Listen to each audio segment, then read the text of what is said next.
ma'a ismihi syai'un fil ardi wala fis sama'i wa huwa sami'ul alim. Bismillahilladzi la yadurru ma'a ismihi syai'un fil ardi wala fis sama'i wa huwa sami'ul alim.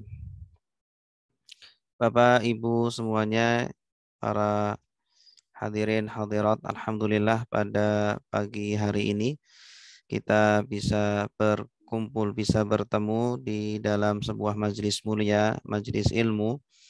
Semoga kita semuanya diberikan ilmu yang bermanfaat, diberikan keberkahan, dan diberikan keistiqomahan oleh Allah Subhanahu wa Ta'ala. Amin ya Rabbal Alamin.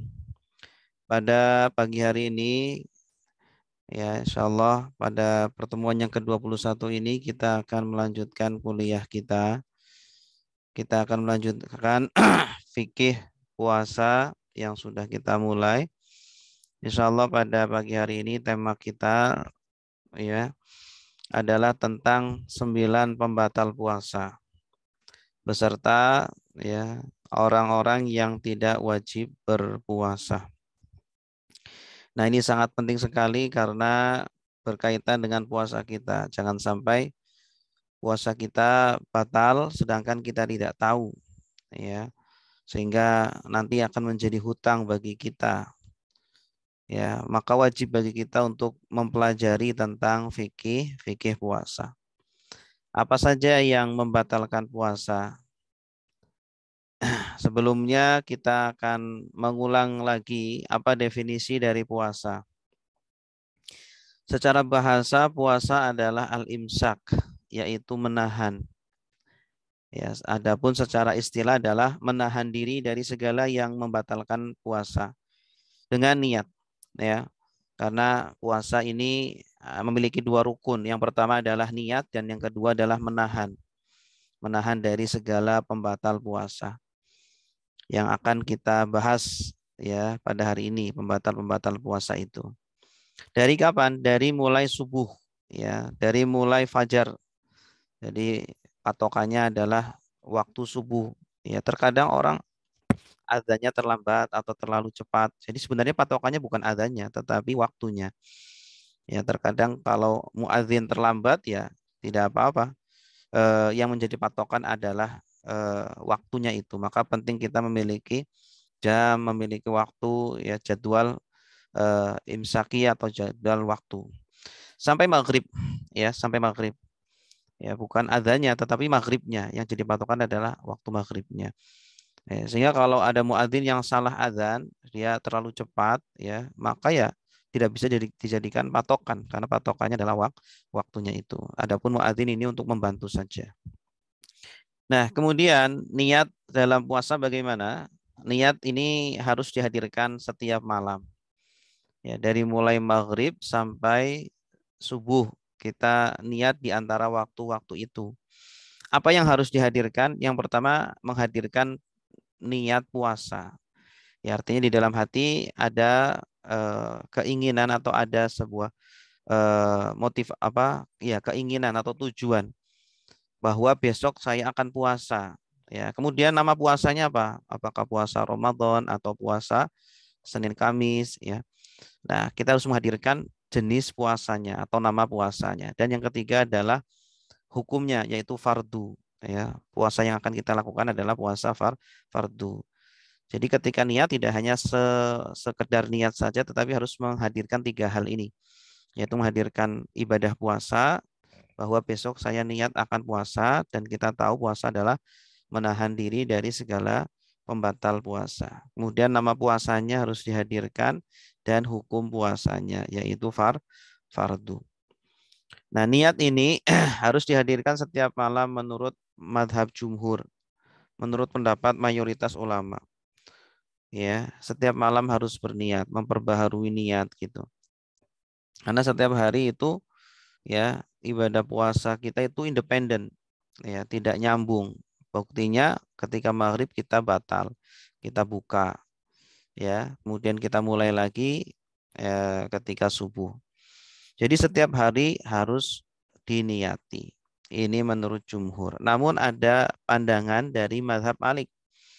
Dan ini mungkin bisa dijadikan sebagai kehati-hatian. Menurut mazhab Malik itu diperbolehkan niat untuk 1 bulan. Ya, 1 bulan Ramadan. Saya niat ya di awal bulan Ramadan untuk berpuasa sebulan penuh.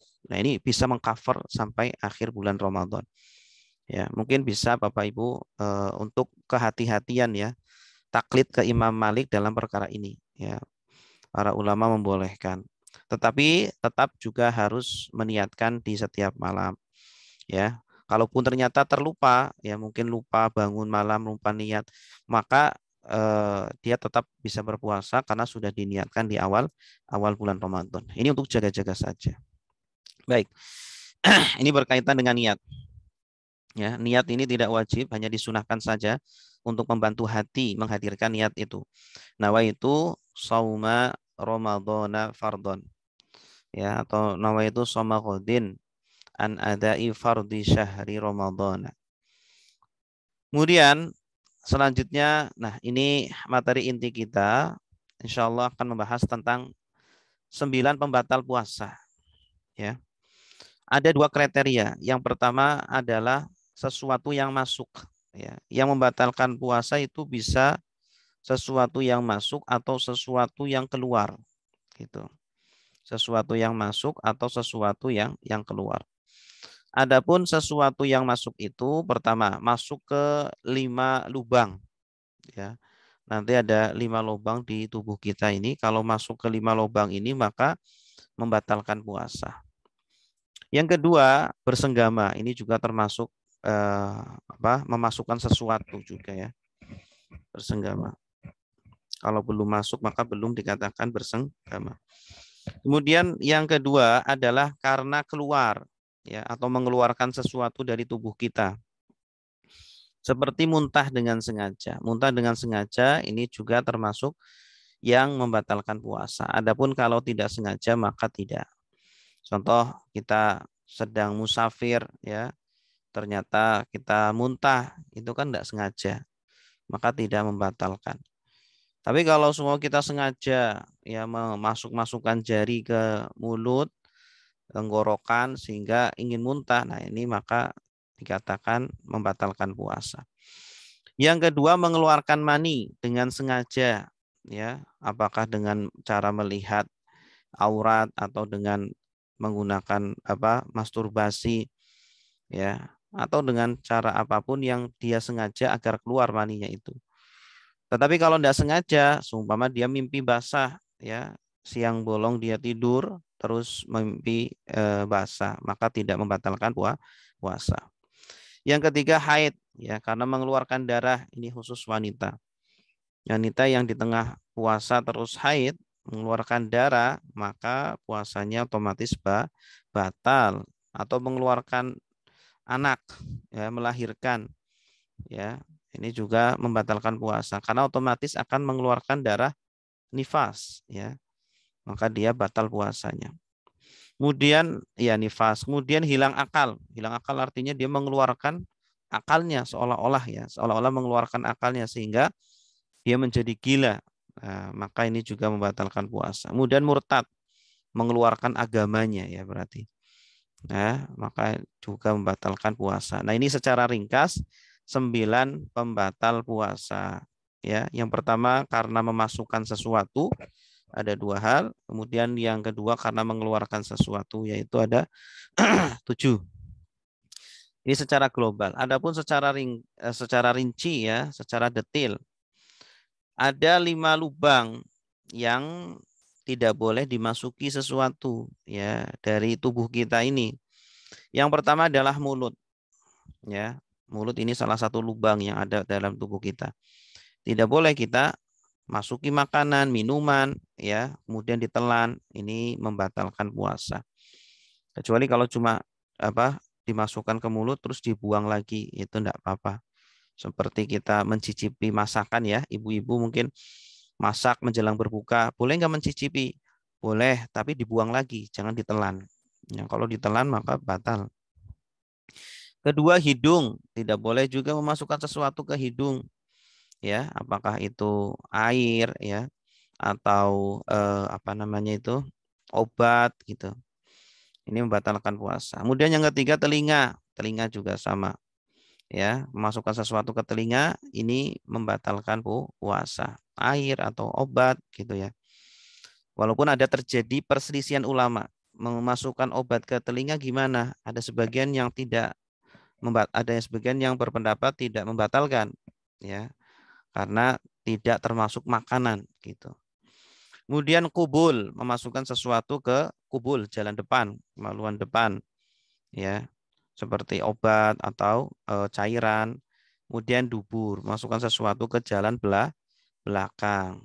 Ini juga membatalkan puasa, walaupun ada perselisihan ulama di sini. Ya, apakah boleh ketika kita apa namanya memasukkan sesuatu ke itu untuk berobat dalam situasi untuk berobat. Baik, inilah 5 lubang yang harus kita jaga selama berpuasa agar tidak dimasuki makanan atau dimasuki benda-benda atau cairan ya. Nah, bagaimana hukumnya dengan lidah? Ludah kok lidah. Ludah itu boleh nggak kita telan? Ya, kalau tadi tidak boleh masukkan sesuatu ke 5 lubang, diantaranya ada mulut, boleh nggak ludah ditelan begitu ya? Nah, ludah itu boleh ditelan. Jadi memasukkan sesuatu ke mulut maksudnya dimasukkan dan ditelan begitu ya. Kalau nggak ditelan maka tidak membatalkan. Seumpama kita masukkan permen ke mulut kita, batal nggak? Tidak, kalau tidak ditelan ya. Kalau tidak ditelan, jadi cuma ditaruh di mulut dan apa manis-manisnya kita buang, permennya kita buang setelah itu. Tapi ya itu kan kurang kerjaan. Orang ngapain ya masukin masukin permen ke mulut lagi puasa gitu. Atau masukin es krim ke mulut. Nah, ini sebenarnya tidak membatalkan puasa selagi tidak ditelan. Es krimnya itu tidak ditelan. Nah, kalau ditelan membatalkan puasa. Begitu ya. Apakah itu permen, es krim, kopi, teh. Kalau cuma dimasukkan nggak membatalkan. Buktinya kalau kita berwudu itu kan nggak membatalkan puasa, ya. Bahkan sunnah kan. Kita walaupun sedang berpuasa berkumur ketika wudhu itu sunnah, tetap sunnah begitu. Asalkan dikeluarkan lagi, dilepeh lagi, jangan ditelan, ya. Begitupun kita memasukkan kopi ke mulut, ya, kemudian dikeluarkan lagi, itu silakan. Mungkin mau mencicipi atau bagaimana gitu ya. Tapi jangan ditelan. Yang membatalkan batasannya adalah ketika ditelan. Nah, ketika ditelan maka membatalkan puasa. Kecuali ludah. Kalau ludah boleh ditelan. Ludah boleh ditelan, tapi dengan 3 syarat. Syarat yang pertama adalah ludah sendiri. Ya, tidak boleh ludah orang lain begitu ya. Ya, lagian kan menjijikan. Atau mungkin ya ludah pasangan kita, mungkin sedang ciuman gitu ya. Kalau nempel mulut dengan mulut ya. Kalau puasa kan mencium istri kan boleh, silakan. Tapi kalau yang dicium mulutnya, mohon maaf, itu kan mungkin ada ludah istri yang masuk ke ludah kita. Nah, itu nggak boleh ditelan itu. Ya, membatalkan puasa karena bukan ludah sendiri. Kemudian yang kedua masih di mulut. Ludah kita masih di mulut. Ya, bukan ludah yang udah keluar dari mulut dimasukin lagi. Nah, itu maka membatalkan puasa. Ya, atau ludah dikumpulin di gelas gitu. Kemudian taruh di kulkas, udah dingin diminum. Itu membatalkan puasa karena sudah keluar dari sumbernya. Kalau masih di mulut, ya sumbernya itu maka boleh ditelan. Walaupun dikumpulkan sampai banyak gitu ya. Di dalam mulut gitu banyak kumpulkan terus nggak dikeluarin, kemudian ditelan. Ya, itu tidak membatalkan puasa sama sekali. Kemudian yang ketiga, tidak boleh ludah yang sudah bercampur. Contoh bercampur dengan makanan, minuman. Ya kayak tadi ya, kita masukin kopi ke mulut atau es krim, kemudian dilepeh. Setelah dilepeh kan mungkin ada sisa-sisa di sini. Nah, kemudian dia belum berkumur, kan bercampur tuh ludah dengan sisa-sisa tadi. Kemudian ditelan, nah itu membatalkan puasa. Kecuali kalau sudah berkumur dulu, sudah berkumur, sudah bersih mulutnya, kemudian keluar ludah, silakan ditelan ludahnya itu. Ya, selagi masih di mulut, belum dikeluarkan. Ya, ini. Jadi sisa makanan ini Ada dua model. Pertama, kalau bisa dipisahkan, cuma kita makan ya, habis sahur makan ya, masuk subuh. Masuk subuh ternyata ada sisa-sisa makanan, apakah itu daging atau irisan cabai, bawang ya di sela-sela gigi. Itu kan bisa dibuang, bisa dipisahkan dari mulut. Maka harus dibuang, tidak boleh ditelan. Tapi kalau tidak bisa tidak bisa tidak bisa dipisahkan. Contoh kita biasanya kalau habis minum manis ya atau makan apa gitu, kita sudah kumur-kumur nih, sudah gosok gigi. Setelah itu kadang apa namanya masih ada rasa-rasa gitu ya. Itu kan nggak bisa dipisahkan. Mau kita berludah berkali-kali masih tetap ada rasa seperti itu. Nah, yang seperti itu maka kita tidak diwajibkan untuk sampai total menghilangkan rasa itu karena kita tidak sanggup. Maka tidak membatalkan kalau kita telan gitu. Nah, ini berkaitan dengan mulut, lubang pertama. Lubang yang kedua adalah hidung. Hidung ini juga tidak boleh dimasukkan apa namanya benda-benda, benda cair, benda atau benda padat gitu ya. Kalau benda padat apa emang ya sulit ya. Kecuali kalau angin silakan ya. Apa batasan hidung? Yaitu ketika ketika kita menghirupnya itu maka akan terasa panas ya. Ya, jadi kalau cuma di batang hidung saja itu enggak apa-apa. Buktinya ketika kita berwudu itu kan ada istinsyar ya. Istinsyar itu masukkan air ke hidung tetapi hanya di ujungnya ini aja ya. Jangan sampai ke atas ya. Sampai ke atas ini yang dekat mata sih. Biasanya kalau kita menghirup terlalu tinggi akan terasa kayak kesenggerak gitu ya. Nah, maka itu yang membatalkan puasa. Tapi kalau hanya sekedar di ini di ujung ini maka tidak membatalkan puasa. Jadi hidung yang ini enggak membatalkan puasa seperti itu ya. Bagaimana kalau menghirup apa namanya? Mungkin kan ada orang-orang yang menghirup uap ya sebagai obat begitu. Karena sakit dia harus menghirup uap gitu atau melalui mulut. Ini menjadi perselisihan ulama. Sebagian ada yang mengatakan tidak membatalkan puasa karena kadarnya sangat sedikit sekali. Ya, sebagaimana ketika kita berwudu itu kan pasti kan ada sisa-sisa air ya, walaupun kita sudah keluarkan dari mulut tapi masih ada sisa air. Tapi itu dimaafkan dalam syariat. Begitupun ketika dalam kondisi sakit kita menggunakan uap itu untuk obat asma atau obat apa gitu, pilek gitu ya. Maka dimaafkan begitu. Ini menurut sebagian ulama, walaupun sebagian lagi mengatakan batal ya, membatalkan. Baik, selanjutnya batasan telinga. Nah, telinga juga sama, jangan sampai dimasuki sesuatu. Makanya kalau puasa jangan berenang kalau bisa ya. Jangan berenang. Berenangnya nanti setelah berbuka. Karena rawan kalau berenang kemasukan air. Ketika mandi juga hati-hati, jangan sampai air masuk ke telinga begitu. Ya. Nah, batasan telinga itu mana? Yaitu jari kelingking. Ketika dimasukkan ya, ini jadi batasan bolehnya memasukkan sesuatu ke telinga itu sebesar jari kelingking kita. Jangan lebih kecil jari-jari kelingking karena akan lebih dalam. Ya, akan lebih dalam. Ini menurut mazhab Syafi'i tidak membolehkan. Maka tidak boleh menggunakan cotton bud karena dia kecil sekali dan bisa masuk. Begitu. Walaupun ada yang membolehkan, sebagian ulama membolehkan ya. Sebagian ulama membolehkan terutama dalam hal berobat. Mungkin ada yang sakit telinganya kemudian harus dimasuki cairan ya sehingga masuklah ke situ. Karena apa? Kenapa boleh? Karena bukan termasuk makanan. Ya, karena dia tidak masuk ke perut. Ketika masuk ke telinga tidak kemudian masuk ke perut. Sedangkan yang membatalkan adalah yang sampai ke perut. Ya. Ini makanya sebagian ulama tidak batal. Menurut sebagian ulama tidak membatalkan. Kemudian kemaluan. Ini kemaluan depan atau belakang, kubul atau dubur. Juga tidak boleh dimasuki sesuatu. Ini menurut mazhab Syafi'i tidak boleh. Makanya ketika kita cebok jangan, mohon maaf, dimasuki jari. Ya, yang boleh tersentuh hanya bagian yang terbuka ketika kita jongkok. Ini ya. Jangan kemudian kita masukkan jari kita atau dengan benda apa, tidak boleh, karena bisa membatalkan puasa. Ya, dan menurut medis pun tidak baik ya ketika kita masukkan sesuatu itu, karena akan ada kotoran yang masuk.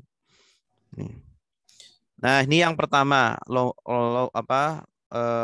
yang membatalkan puasa, yaitu masukkan sesuatu ke salah satu dari 5 lubang. Yang kedua adalah bersenggama. Ini juga termasuk yang memasukkan sesuatu. Bersenggama ini yaitu memasukkan kemaluan ke kemaluan. Ya, memasukkan kemaluan ke kemaluan. Baik ke jalan depan ataupun jalan belakang ataupun ke hewan. Ini juga sama. Ke hewan juga membatalkan puasa. Atau ke sesama jenis juga sama, sesama laki-laki atau gitu ya. Naudzubillah. Walaupun tidak keluar mani, ya tetap membatalkan puasa. Sudah masuk tapi tidak keluar mani, tetap membatalkan puasa. Sebagaimana mengeluarkan mani tanpa berjima, itu juga membatalkan puasa kalau dilakukan dengan sengaja. Kecuali kalau mimpi basah. Dan baik dimasukkan ke manusia ataupun ke hewan, baik dengan lawan jenis atau sesama jenis. Ya, ini sama-sama membatalkan puasa. Bahkan kalau dilakukan pada siang bulan Ramadan, ini termasuk dosa besar. Ya, termasuk dosa besar. Ada ayatnya yang menyebutkan tentang perihal ini. Ya,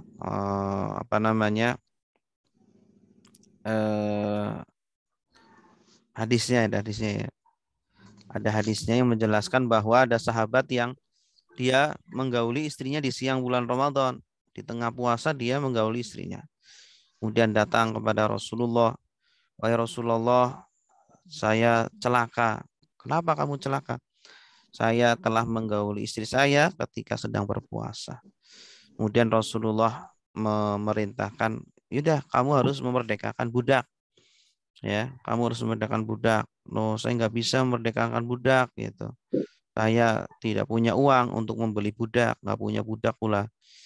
Kemudian akhirnya ya sudah, kamu puasa 2 bulan berturut-turut. Oh, saya puasa sehari aja nggak tahan, ya, saya nggak tahan lihat istri saya. Nah, kemudian ya sudah, kalau begitu kamu memberi makan 60 orang miskin. Ya, wong saya orang miskin, nggak sanggup untuk memberi makan 60 orang miskin. Akhirnya Nabi ya sudah, Nabi ngambil kurma, ini kamu kasihkan kurma ini kepada orang miskin yang kamu dapati di Madinah ini. Dan dia bilang, wahai Rasulullah, tidak ada yang lebih miskin daripada saya di Madinah ini. Saya yang paling miskin gitu. Akhirnya Rasulullah ketawa dan ya sudah, kamu kasihkan ke istrimu ini. Nah, jadi tidak boleh kita menggauli istri kita di saat sedang berpuasa Ramadan. Ya, di hukumannya seperti tadi, harus membayar kafaroh satu, kalau sanggup memerdekakan budak, kalau tidak berpuasa bulan Ramadan, berpuasa 2 bulan berturut-turut. Kalau tidak sanggup, maka memberi makan 60 orang miskin. Dengan syarat dia wajib puasa. Dia adalah orang yang wajib puasa. Ya, dia memang orang yang sudah wajib puasa tapi ternyata melanggar. Dan dia lakukan di siang bulan puasa, bulan Ramadan. Ya, kalau di selain Ramadan tidak apa-apa. Kemudian dia pun melakukannya tidak lupa, memang sadar.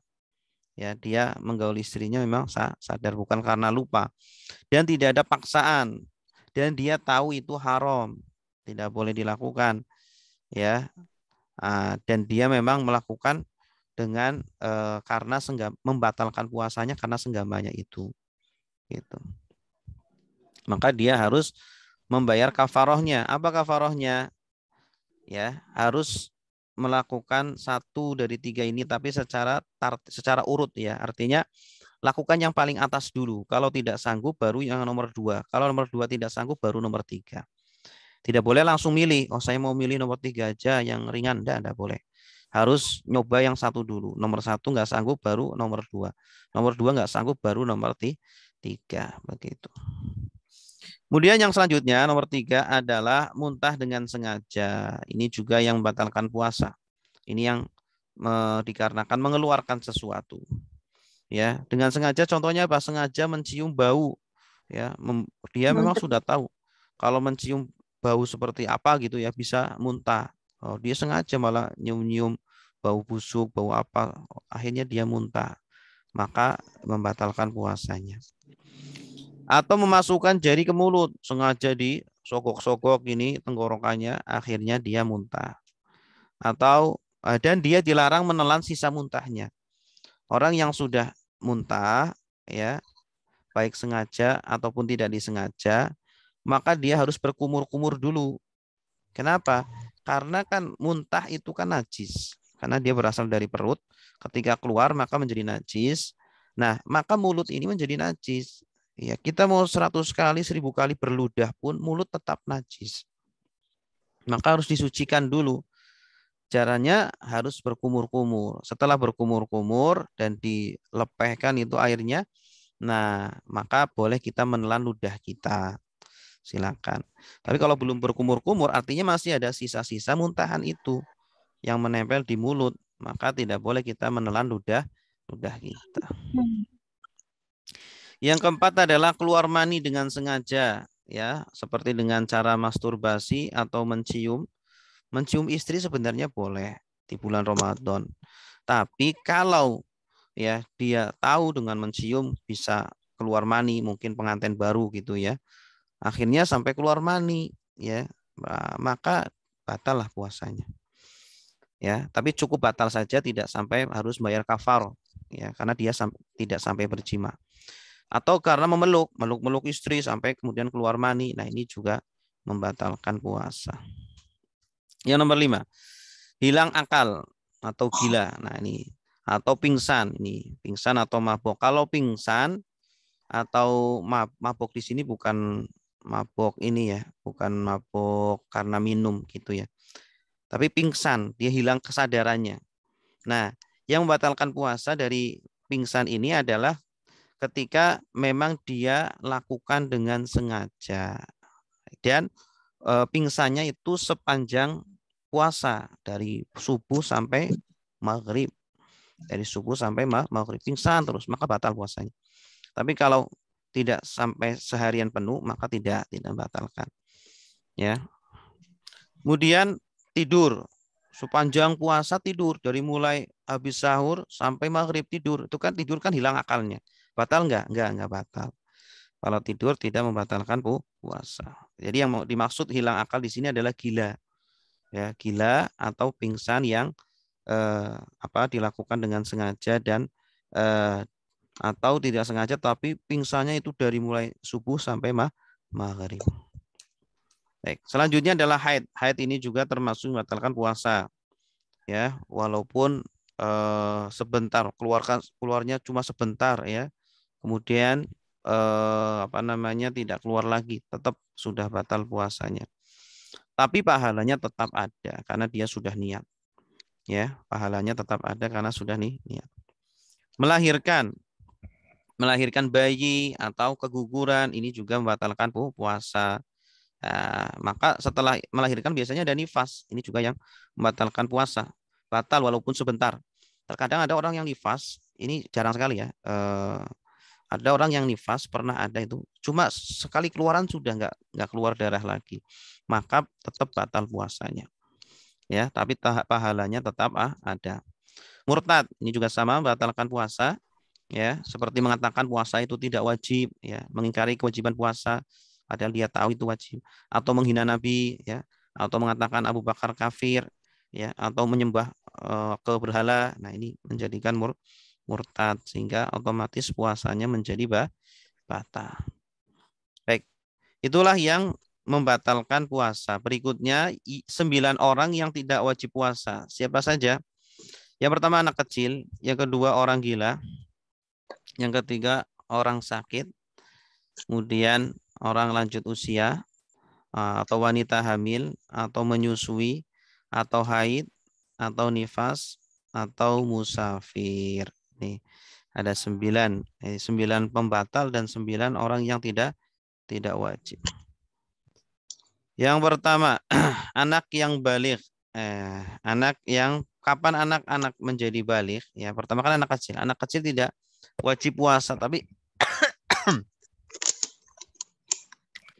kalau puasa dibolehkan, silakan. Ya, kalau puasa diperbolehkan. Bahkan wajib bagi orang tuanya untuk mendidik anaknya, sebagaimana mendidik anaknya sholat. Alimu muru auladakum bis sholati wahum abna'u sab'in. Perintahkanlah anak kalian untuk sholat pada usia 7 tahun. 7 tahun Hijriah. Ya, dan wadribuhum alaiha wahum abna'u ashrin. Ketika umur 10 tahun boleh dipukul. Nah, ini sebenarnya tidak hanya berlaku pada sholat aja, tetapi juga berlaku pada kewajiban-kewajiban yang lain seperti puasa.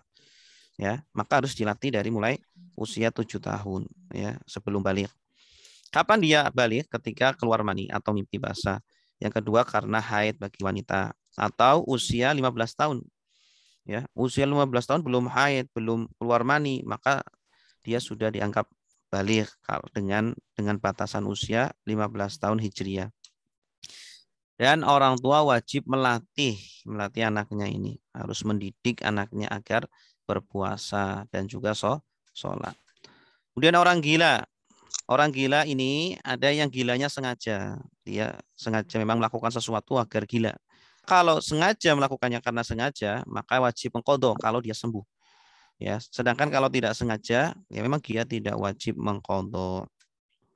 Berikutnya orang sakit. Orang sakit ini ada orang yang sakitnya tidak ada harapan sembuh, sakitnya menahun, ya semakin kesini semakin parah. Maka kewajibannya adalah fidyah, ya 1 mud itu sekitar 700 gram, 700 gram dari makanan pokok, ya atau 670-an, digenapkan 700 gram atau 7 on dari beras, dari makanan pokok begitu. Tapi kalau sakitnya sementara artinya bisa sembuh, di kemudian hari bisa mengqadha, ya berarti qadha kewajibannya. Ya. Orang yang lanjut usia. Nah, ada orang yang sudah sangat tua ini. Ini kalau semakin ke sini semakin nggak sanggup, semakin tua semakin nggak sanggup untuk berpuasa, maka wajibnya adalah fidyah, yaitu 1 mud atau 6,7 ons. Ini dan wajib bagi orang-orang yang berat menjalankannya. Wa 'alal ladzina yutiqunahu fidyatun ta'amu miskin. Al-Baqarah 184. Kemudian wanita yang hamil. Wanita yang hamil ini ya apa yang harus dia lakukan ya kalau tidak berpuasa? Ada 3 pendapat. Ada yang mengatakan dia disamakan dengan orang sakit. Ya, ketika bulan Ramadan sakit nggak bisa puasa, maka dia wajib qadha nanti setelah sembuh atau setelah melahirkan. Ya. Atau disamakan dengan orang yang sudah tua. Ada yang menyamakannya dengan orang sudah tua. Artinya kewajibannya yaitu fidyah. Ya, mungkin kan setelah melahirkan dia masih ada menyusui lagi. Masih menyusui akhirnya kan apa namanya? Masih lemas, tidak bisa berpuasa. Oh, setelah menyusui sundulan, hamil lagi. Waduh. Sehingga setiap bulan Ramadan dia kalau nggak hamil ya nyusui. Ya akhirnya apa namanya mengqadhanya sulit. Akhirnya makanya ada yang menyamakan dengan orang yang sudah tua. Maka kewajibannya dalam bayar fidyah. Ada yang menyamakan pendapat ketiga, menyamakan dengan keduanya. Artinya kewajibannya 2. Selain dia harus mengqadha, dia juga harus membayar fidyah begitu. Baik. Bagaimana dengan wanita menyusui? Sama juga. Wanita menyusui sama dengan wanita yang hamil kasusnya ya. Kemudian wanita haid. Wanita haid justru haram berpuasa. Ya, tidak hanya tidak boleh berpuasa, tidak hanya tidak wajib puasa, dia justru haram berpuasa. Kalau dia sengaja berpuasa malah berdosa. Tapi wajib mengqadha. Ya, kalau sholat tidak wajib mengqadha, tapi kalau haid ya, kalau puasa wajib diqadha. Sebagaimana hadis riwayat Aisyah, kami dulu mengalami haid, kami diperintahkan untuk mengqadha puasa dan kami tidak diperintahkan untuk mengqadha sholat. Ini khusus untuk wanita haid ya dan nifas, bukan untuk umum ya. Ada yang memahami ini untuk umum. Kalau sholat ditinggalkan nggak wajib diqadha, tapi kalau puasa wajib. Wah, salah paham itu. Yang dimaksud hadis ini maksudnya adalah khusus untuk wanita yang haid, bukan semua orang secara umum. Ya, ini kan maksudnya kami di sini maksudnya adalah wanita, bukan orang, semua orang gitu. Sehingga kalau kita punya hutang sholat ya di waktu muda, kita belum bertaubat, kemudian kita nggak sholat ya, kita nggak puasa, maka sekarang harus diqodho ya, sholat-sholat itu diperkirakan berapa Panas. yang ditinggalkan itu ya. Kemudian wanita nifas. Wanita nifas ini juga tidak wajib berpuasa, bahkan haram berpuasa, sama seperti wanita yang haid ya. Nifas biasanya itu 40 hari, maksimal sampai 60 hari. Ya. Kalau sudah 60 hari, setelahnya berarti darah istihadah itu. Kalau darah istihadah, dia wajib sholat, wajib puasa. Ya, walaupun darah masih keluar. Yang terakhir adalah musafir. Musafir ini tidak wajib berpuasa, tapi boleh berpuasa. Kalau memang dia sanggup, lebih baik berpuasa. Bukan sembarang musafir, tapi musafir yang minimal sudah mencapai 84 km atau 89, tergantung pendapat ulamanya. Ya, seumpama dia mudik ya di tengah perjalanan, mungkin dia nggak sanggup, maka boleh membatalkan puasanya. Sebagian ada yang mengatakan harus berangkatnya sebelum subuh. Kalau berangkatnya setelah subuh maka tidak boleh ini. Tetapi ini tidak mutlak ya. Tuh. Dan barang siapa yang sakit atau dalam perjalanan lalu ia berbuka, maka wajiblah baginya berpuasa sebanyak hari yang ditinggalkan pada hari-hari yang lain. Al-Baqarah 185. Wallahu a'lam bishawab. Baik, terima kasih Bapak Ibu. Silakan bagi yang ada pertanyaan dipersilakan.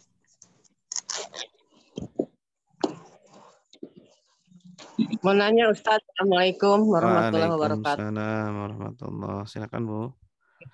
Ini berkenaan mengkoda Ustadz. Kebetulan ini kena dengan pribadi saya sendiri.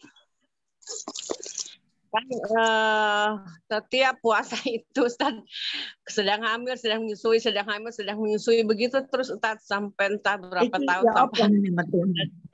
Ini begitu gimana tuh? Gimana? Ini ada dua suara tadi. Yang lain di ini malitin dulu. Gimana Bu? Kan setiap tahun kalau nggak lagi hamil, lagi menyusui begitu kayak Ustadz tadi bicarakan, udah habis lahiran, tahun besok kesundulan, tahun besok lagi menyusui, begitu aja. Gimana tuh Ustadz? Ya itu sampai tadi sekarang ada kan? 3 pendapat ini. Ada 3 pendapat. Yang pertama disamakan seperti orang sakit. Berarti dia wajibnya mengqadha. Jadi dihitung aja Ibu. Ya udah berapa kali nggak puasa dihitung. Ya udah nanti setelah sudah tidak hamil lagi, sudah tidak menyusui lagi, silakan diqadha. Ada yang menyamakan dengan orang tua, ya, karena dia setiap tahun pasti kalau nggak hamil ya menyusui, maka wajibnya hanya fidyah. Ya udah dihitung aja berapa hari, 60 hari seumpama, dikali aja 6,7 on. Ya udahlah disamaratakan aja 6,7 on beras kan ya sekitar berapa sih? 10.000 seumpama. 10.000 dikali 60 gitu. Berapa itu berarti? Ya, 600.000 berarti. Gitu. Kemarin saya pernah lupa, Ustadz lupa, perasaan suami udah pernah mengeluarkan fidyahnya, tapi lupa saya entah berapa itu ya. Itu gimana tuh Ustadz? Apa kita mengulang lagi aja gitu? Fidyah untuk siapa? Untuk saya kan pernah nggak puasa karena begitu. Nah. Ya kalau ragu mending dikeluarkan lagi. Oh gitu ya. Iya, daripada ragu kan, takut kan nggak bisa ditanya suaminya juga. Dihitung aja ya dari awal sampai ini ya semuanya. Iya. Jadi saya ini mengeluarkan fidyah juga, kode juga gitu Ustadz ya. Ada 3 pendapat tadi. Kalau memang mau lebih afdol ya dua-duanya, qadha dan fidyah. Kalau sanggup ya. Tapi kalau enggak sanggup ya pilih salah satu tadi, qadha atau fidyah. Gitu. Memang Assalamualaikum Pak Ustadz. Waalaikumsalam Warahmatullahi wabarakatuh. Pak Ustadz, Ini saya sendiri dulu, saya kan sakit mah ya, Pak Ustadz, sering masuk keluar rumah sakit itu. Nah, ketika hamil pun saya sempat masuk rumah sakit, sehingga pas hamil itu saya kan nggak puasa. Nah, dikasih vidya aja dulu, kan kita bertanyanya kepada orang tua atau kepada yang terdekat sama kita pada saat itu, katanya cukup dengan vidya saja. Nah, sekarang ini baru kita tahu itu harus dikodok itu. Jadi saya mengatur istilah kodok ini beberapa belakangan ini, termasuk juga sholat Karena sakit, Bu ya? Ya, dulu saya sakit emas, saya sering keluar masuk rumah sakit kan. Waktu hamil pun saya sempat diinfus beberapa 2 kali masuk rumah sakit juga gitu. Iya, Jadi, iya. nah ada kan waktu itu kita bertanya ke yang tahu gitu, katanya cukup vidya sehingga kita nggak kodok gitu. Nah sekarang baru belakang-belakang kita tahu kodok, termasuk juga sholat gitu. Dulu katanya nggak boleh dikodok gitu kan. Nah, saya baru tahu belakangan ini Pak Ustadz gitu, beberapa tahun belakangan ini. Oke. Kalau sakitnya itu masih ada harapan sembuh, wajibnya kodok. Kecuali kalau tidak ada harapan sembuh sampai meninggal, ternyata tidak bisa mengkodok puasa, ya mau nggak mau harus fidyah. Tapi kalau sekarang sudah sembuh, maka yang berarti wajib sekarang harus diganti ya Ustaz. Iya. Ya, juga 30 hari ya gitu. Ya niat insya Allah, niat mengkodok insya Allah, kalaupun umur nggak sampai ya insya Allah dimaafkan karena sudah ada usaha niat, ya. Begitu. Ya juga sholat juga dulu waktu namanya kita masih muda kan ada juga bolong-bolongnya Pak Ustadz yang kita nggak tahu lagi ya di umur kita masih muda ya gitu. Nah saya tahunya mengkodok itu baru dulu kan ada yang nggak membolehkan gitu, nggak artinya belum tahu lah gitu. Sekarang kan kita banyak kajian gitu ya. Nah, baru kita tahu tuh sholat kodok gitu ya. Kita laksanakan sekarang. Nah itu kan, cuman yang puasa ini belum saya kodok gitu, karena dulu katanya vidya aja kan gitu. Ya terima kasih Pak Ustadz. Sama-sama. Jawabannya. Jazakallahu khairan. Ya. Silakan. Bertanya Ustadz. Assalamualaikum. Waalaikumsalam. Yang menyangkut tadi yang sakit enggak puasa.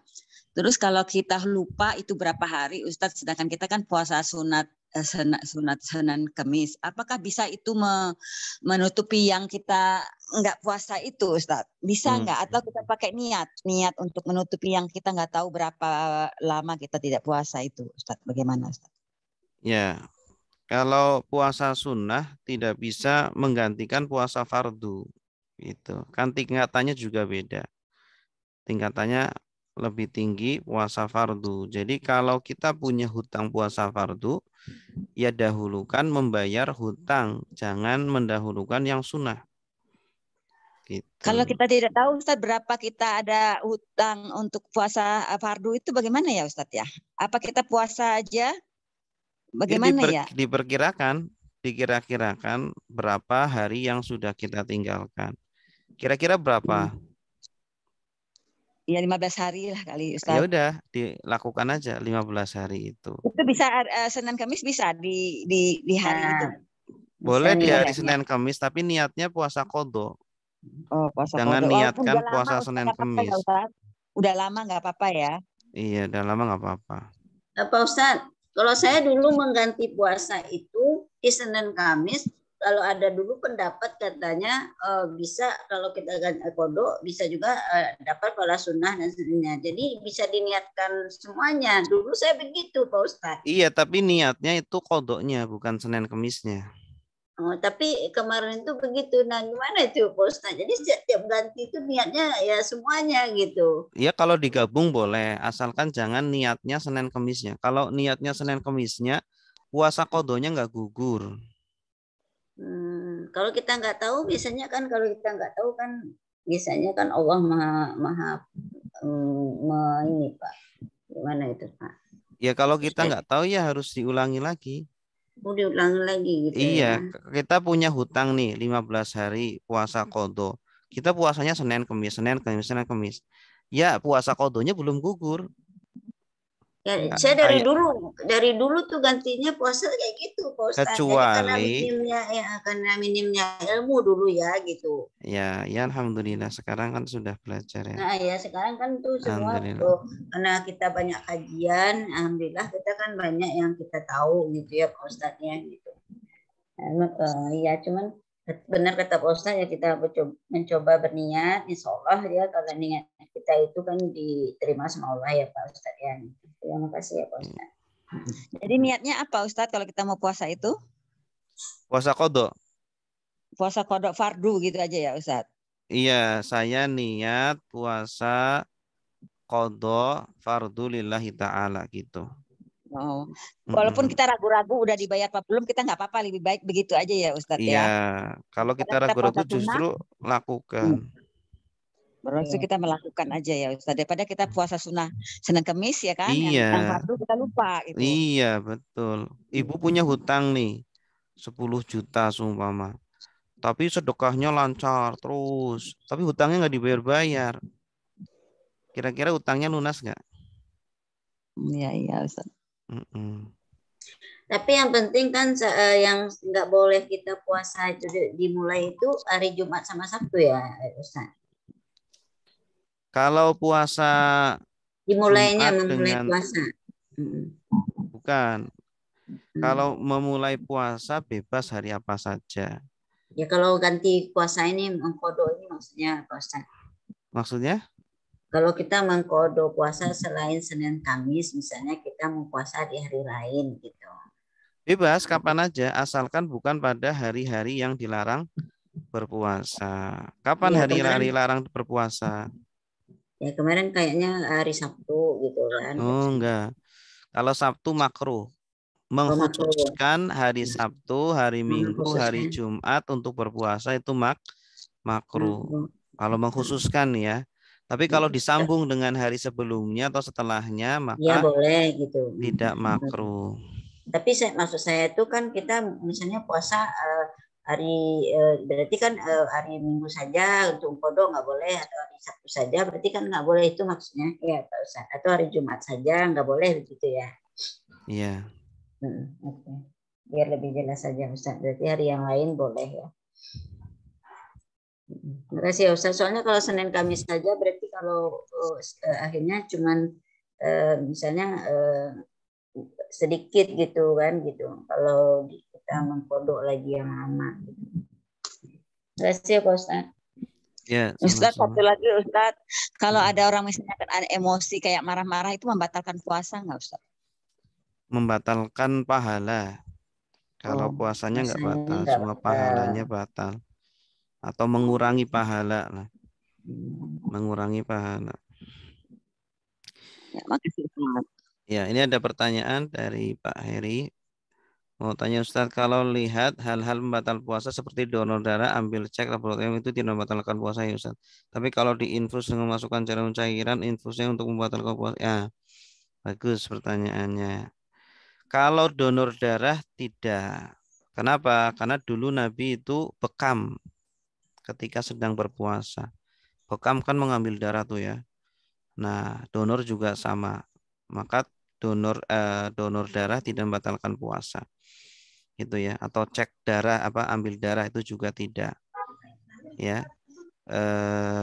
Bagaimana dengan infus? Infus suntik ya, hukum menyuntik.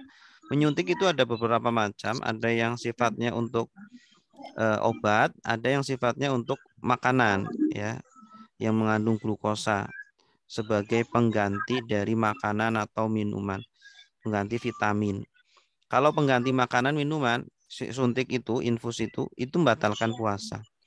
Tapi kalau suntik seperti vaksin ya, atau suntik karena berobat, itu tidak membatalkan puasa. Wallahu a'lam. Berikutnya dari Ustaz, Ibu Nina. Bentar dulu Bu. Ini iya. Van Ustadz, kalau mendapatkan suntikan obat, vaksin atau vitamin, tadi sudah terjawab ya Ibu Nina ya. Kalau obat, vaksin tidak. Tapi kalau untuk vitamin atau untuk apa itu sebagai pengganti makanan, ya, sehingga kalau dia disuntik pakai itu tidak perlu makan sudah cukup, masih seger gitu. Maka itu termasuk membatalkan puasa karena sama saja seperti makan gitu. Wallahu a'lam. Ya, silakan. Ustaz, kalau tetes mata, Ustaz. Tetes mata batal. Bagus, bagus. Tetes mata bagaimana? Tetes mata ini tidak membatalkan puasa. Karena tetes mata tidak termasuk 5 lubang tadi kan? Iya. Mata bukan termasuk lubang. Makanya kalau kita wudhu, kan pasti kena mata kan? Iya. Masuk ke mata enggak? Iya. Pasti. Hujan, kalau hujan kan pasti masuk ke mata. Batal enggak? Oh iya. Enggak. Makanya tetes mata pun tidak membatalkan puasa. Kalau fresker, Pak Ustadz? Fresh care nggak apa-apa. Mencium fresh care kayak karena seperti minyak wangi. Fresh care kan seperti minyak wangi. Ayo ganti baju. Ya, orang kalau pakai minyak wangi batal nggak sholat puasanya? Batal nggak? Ya. Ya kadang-kadang namanya kita kan lagi meler, kita kan ini tuh fresh care gitu.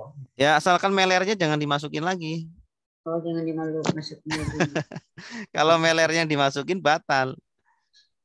Ya, tapi kalau cuma udara fresh care itu nggak apa-apa.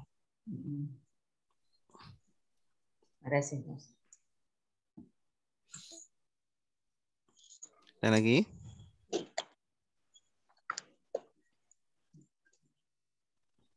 Cukup? Baik, kalau tidak ada, alhamdulillahirabbil alamin. Ini fikih puasa alhamdulillah sudah kelar. Insyaallah nanti kita lanjutkan dengan kajian dengan Ustadz Samsudin dan Ustadz Wandi ya, insyaallah.